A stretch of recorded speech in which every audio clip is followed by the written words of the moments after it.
हुआ यूं था कि बारात आई और स्टेज प्रोग्राम चालू हुआ तो मैंने देखा कि जीजाजी, जो जिम ट्रेनर भी हैं, मुझे एकटक नजर से देख रहे हैं।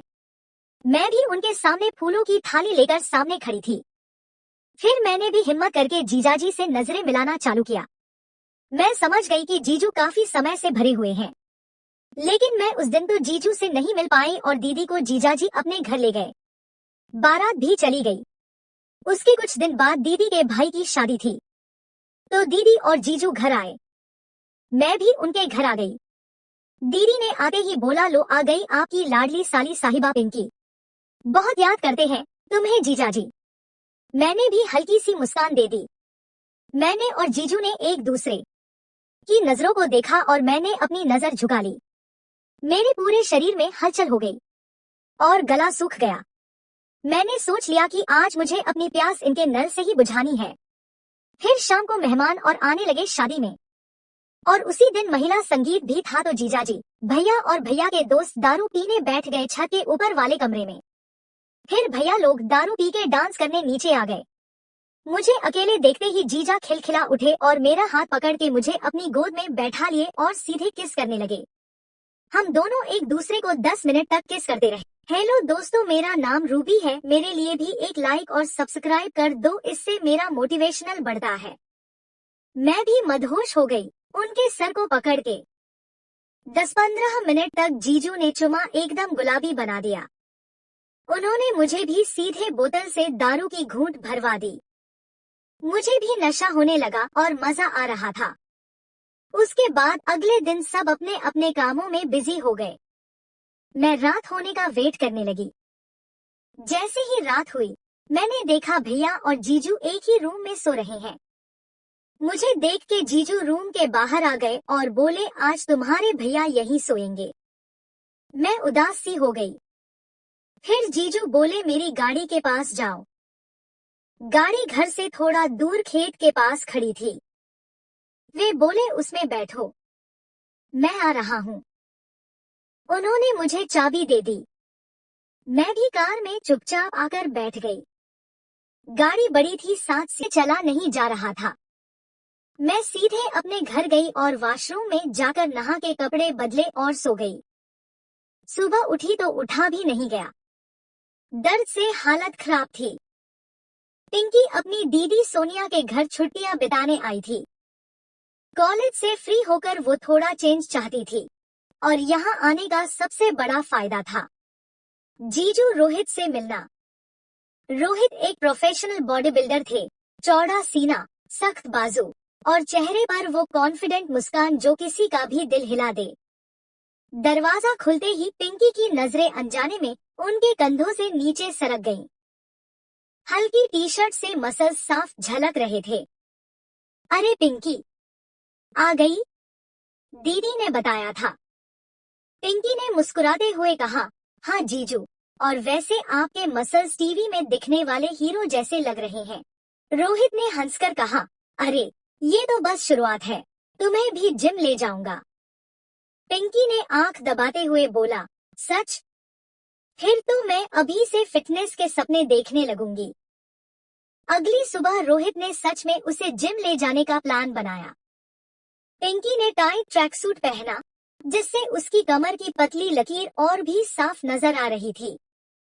रोहित ने एक पल को देखा, फिर निगाहें मोड़ ली। चलो, आज तुम्हें वार्म अप करवाता हूँ, उन्होंने कहा। पिंकी ट्रेडमिल पर चल रही थी और रोहित पास खड़े उसे बैलेंस करने के बहाने कमर के पीछे हल्के से हाथ रख देते। डंबल उठाते वक्त पिंकी का हाथ डगमगाया। रोहित तुरंत पीछे से पकड़कर उसके हाथों को सहारा देते हुए बोले, इस तरह? हाँ, बिल्कुल ऐसे। सांस अंदर, अब बाहर। पिंकी को महसूस हो रहा था कि उनकी सांस उसके गाल से टकरा रही है। वो हल्के से मुस्कुराई, जीजू, लगता है आपकी ट्रेनिंग खतरनाक है, दिल की धड़कन भी तेज कर देती है। रोहित बस मुस्कुरा दिए, लेकिन उनकी आंखों में कुछ पल के लिए अलग ही चमक थी। शाम को घर में दीदी किसी काम से बाहर गई हुई थी। पिंकी किचन में पानी लेने आई, तभी देखा रोहित वर्कआउट के बाद बिना टी शर्ट के खड़े हैं। पसीने की बूंदें उनके सीने और एब्स पर चमक रही थी। पिंकी ने मजाक में कहा, जीजू, ये तो फिल्मी हीरो वाला सीन है। रोहित हंसते हुए पास आए, तो हीरोइन भी चाहिए ना?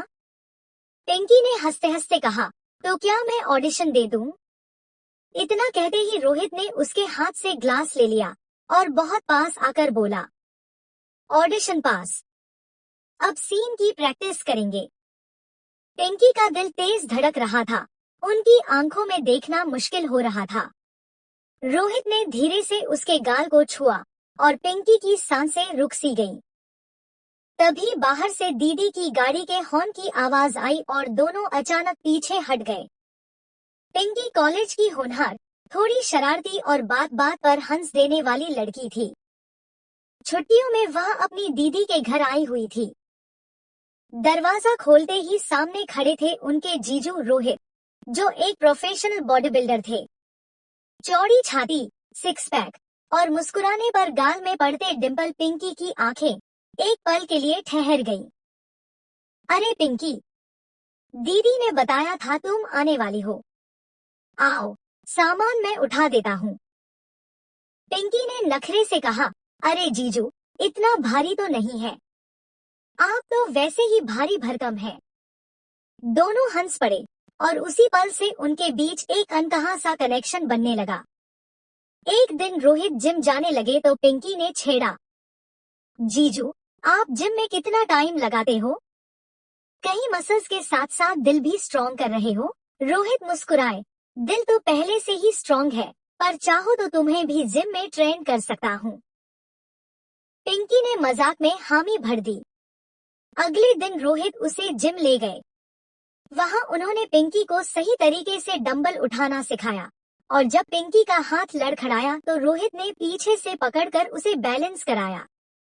उस पल पिंकी के दिल की धड़कन डंबल से ज्यादा भारी लगने लगी। दिन बीते गए और पिंकी को अब जिम से ज्यादा जीजू के साथ वक्त बिताना अच्छा लगने लगा। वह उनसे डाइट, फिटनेस और यहाँ तक कि उनकी पुरानी लव स्टोरीज भी पूछने लगी।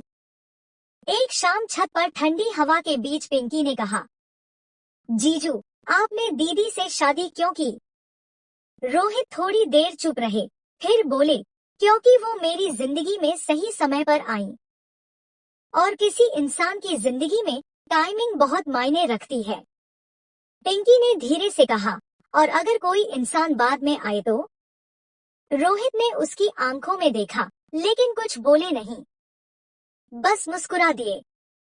छुट्टियां खत्म होने वाली थी।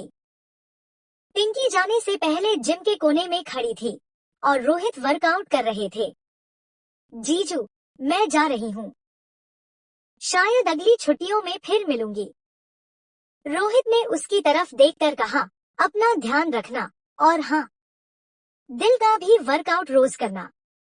पिंकी मुस्कुरा कर चली गई, लेकिन उसके मन में वो सब पल हमेशा के लिए कैद हो गए।